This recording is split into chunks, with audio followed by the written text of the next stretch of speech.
think there's something about gangster movies that are uniquely American. They're about ambition. They're about, clawing your way to the top and competition. They're about betrayal. They're about grit and hard work and our belief that can get you to where you want to go. But they're also morality tales because, our protagonists don't fit necessarily our moral codes. And so they ask questions about how far would you go? How much would you push? How much do you identify with this guy? Where does he cross the line? They pose a lot of those interesting questions.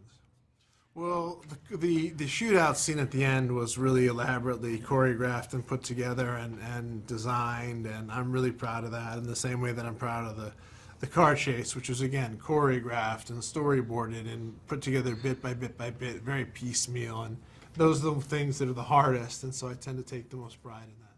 Oh, God, I liked all of them. I mean, the first scene when we come into the poker game, that's a oneer that we did. I think we did about 17 or 18 takes of it. It was very, very hard to do. It's not a big room, camera going around us, and you don't want to be the one that screws up that take. And I was on occasion, but I'm proud of that scene. There was they go far back. They're childhood friends. There's a love and a bond. There's a brotherhood there. And I was telling Ben earlier, I was watching Raging Bull over and over because the love of those two brothers was so rich, so deep, and that's something I really wanted to bring to the film, a love of him. Chris, really love this guy Ben, and I wanted to bring that into the film with the characters.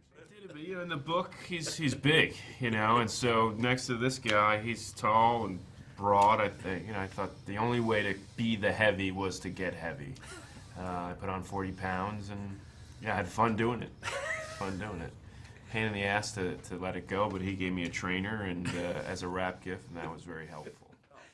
It was. I was lucky. I got all my first choice people, and I got first choice crew, and I had an amazing bunch, and I really just was fortunate, and sometimes if you get the people that you want, you're in great shape and you look great, and if you don't, you don't look as good because, they don't reflect as well on you, so I really was lucky.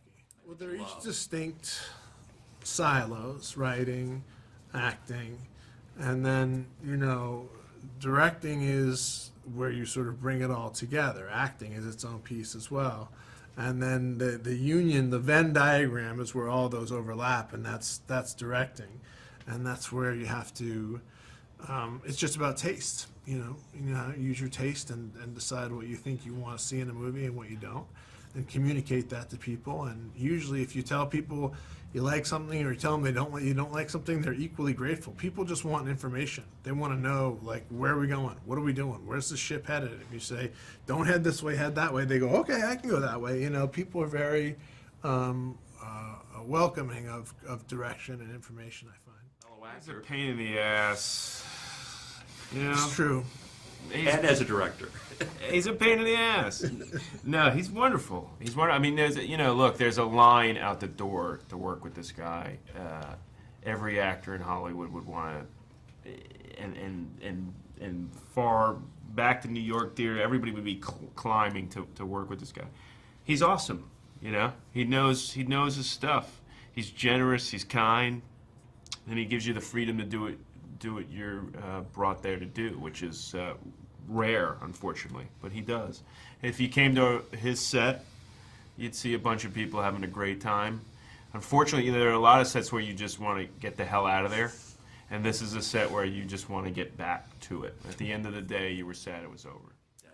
That was some image that was right out of the book, and Dennis writes so visually, and he writes so graphically that it's like the pictures just sort of tell themselves. And when you had that car sticking up, burning out of the pond, I thought, this is going to be a monumental image, and I just set the guys up to doing it, and we shot it, and it's Dennis's idea. It's his credit. Dennis just writes great characters. He writes great dialogue, and as I said before, he writes cinematically. I feel like he almost writes thinking about what his books will be like as movies.